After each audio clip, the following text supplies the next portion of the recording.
ચરોતર વિસ્તારમાં વધતા સ્ટ્રોકના કેસો સામે સીધી લડત આપવા ઝાયડસ હોસ્પિટલ આણંદ દ્વારા સ્ટ્રોક ફ્રી ચરોતર નામનું વિશેષ જનજાગૃતિ અભિયાન શરૂ કરવામાં આવ્યું છે। આ અભિયાનનો હેતુ માત્ર માહિતી આપવાનો નહીં, પરંતુ લોકોને સમયસર નિર્ણય લેવા સક્ષમ બનાવવાનો છે, કારણ કે સ્ટ્રોકમાં એક ક્ષણનો પણ વિલંબ આખું જીવન બદલી શકે છે। સ્ટ્રોક હવે માત્ર ગળપણ સાથેની બીમારી રહી નથી। આજે યુવાન વર્ગમાં પણ અચાનક આવતો પેરાલિસિસ, બોલવામાં તકલીફ અને અશક્તિ પાછળનું સૌથી મોટું કારણ સ્ટ્રોક બની રહ્યું છે। હાઈ બ્લડ પ્રેશર, ડાયાબિટીસ, તણાવભર્યું જીવન, ધૂમ્રપાન અને બેસી રહેવાની આદત સ્ટ્રોકને આમંત્રણ આપે છે અને મોટાભાગના કેસોમાં લોકોને લક્ષણોને ઓળખી શકતા નથી। આ અભિયાન અંતર્ગત ઝાયડસ હોસ્પિટલ આણંદ દ્વારા આણંદ શહેરમાં એક વિશાળ જનજાગૃતિ કાર્યક્રમનું આયોજન કરવામાં આવશે, જેમાં સામાન્ય જનતા માટે સ્ટ્રોકના લક્ષણો ઓળખવાની તાલીમ અને નિષ્ણાત ડોક્ટર સાથે સીધી ચર્ચાની સુવિધા ઉપલબ્ધ રહેશે। આ અભિયાન અંગે આયોજિત પ્રેસ કોન્ફરન્સમાં ઝાયડસ હોસ્પિટલ આણંદના ન્યુરોલોજીસ્ટ ડોક્ટર પ્રિયાંક પટેલ અને ડોક્ટર સચિન ઉડવાણી તેમજ ન્યુરોસર્જન ડોક્ટર સિદ્ધાર્થ મિસ્ત્રી અને ડોક્ટર અર્પિત જોશી, ઇમરજન્સીના ડોક્ટર કમલેશ ગોહેલ અને ક્રિટિકલ કેર વિભાગના ડોક્ટર ખંજન શાહે સ્પષ્ટ કર્યું કે સ્ટ્રોકના લક્ષણોની ઓળખ બી ફાસ્ટનું સૂત્ર, બી એટલે બેલેન્સ, ઈ એટલે આઈસ, એફ એટલે ફેસ, એ એટલે આર્મ્સ, એસ એટલે સ્પીચ અને ટી એટલે ટાઈમ અને તેની સારવારમાં ગોલ્ડન અવર સૌથી મહત્વપૂર્ણ હોય છે અને સમયસર સારવારથી દર્દીનું જીવન તથા દિમાગ બંને બચાવી શકાય છે। ઝાયડસ હોસ્પિટલ આણંદનો આ પ્રયાસ ચરોતર વિસ્તારને સ્ટ્રોક સામે જાગૃત, સજાગ અને સુરક્ષિત બનાવવાનું એક મજબૂત પગલું છે। સૌપ્રથમ ચરોતર પંથક વાસીઓને ઝાયડસ હોસ્પિટલ આણંદ તરફથી ડૉક્ટર પ્રતિક માળી અને આજના ઉપલબ્ધ ન્યુરોસાયન્સ ટીમના ડૉક્ટર્સ તરફથી સાદર નમસ્તે। તો સ્ટ્રોક ફ્રી ચરોતર, એના વિશે હું વાત કરું તો સ્ટ્રોક ફ્રી ચરોતર એ કોઈ એક્ટિવિટી કે ઇવેન્ટ નથી, એ એક ઝુંબેશ છે કે જે ચરોતર વાસીઓ માટે લકવાથી એમને કેટલા મુક્ત રાખી શકીએ એ માટેની ઝુંબેશ છે, એ જનજાગૃતિ માટેની। અને આ ઝુંબેશ થકી અમારે એવો સંદેશો આપવો છે ચરોતરવાસીઓને કે આપણે આવી પરિસ્થિતિમાં કઈ રીતે એક્ટ કરવું। તો લકવાના લક્ષણોને પારખવા, સમયસર એનું નિદાન કરાવવું અને એવી હોસ્પિટલ, સ્ટ્રોક રેડી હોસ્પિટલમાં પહોંચવું કે જ્યાં દરેક ફેસિલિટી ઉપલબ્ધ છે।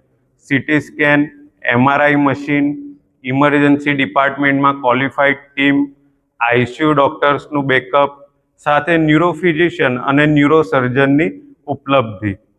તો 24/7 જ્યાં આ ડૉક્ટરો અને આવી સુવિધા હોય એવી જગ્યાએ પેશન્ટે પહોંચવું જરૂરી છે।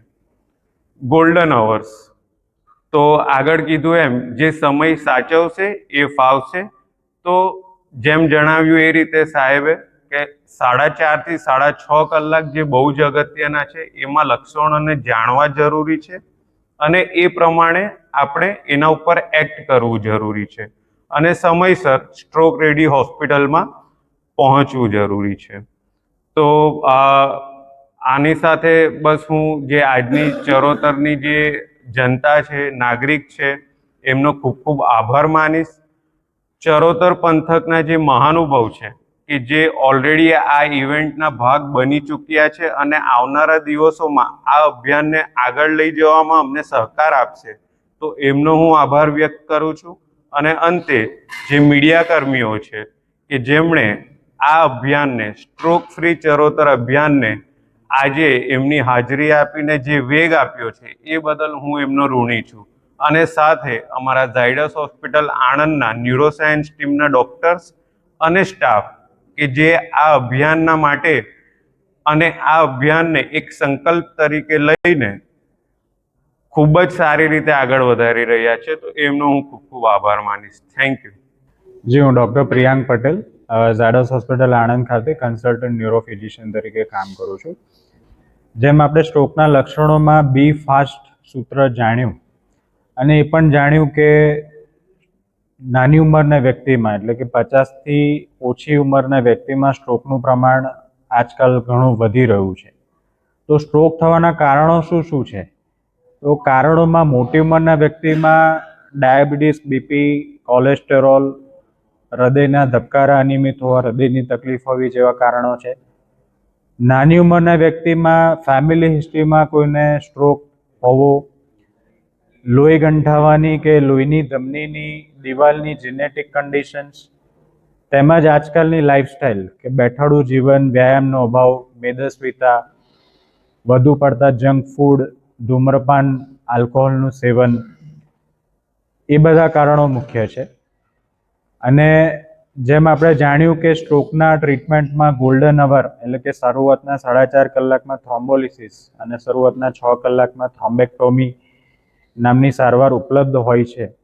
અને તેના માટે સ્ટ્રોક રેડી હોસ્પિટલ રેકોગ્નાઇઝ કરીને દર્દીએ જેટલું બને એટલું સ્ટ્રોક રેડી હોસ્પિટલમાં પહોંચવું ખૂબ જ જરૂરી છે. Thank you.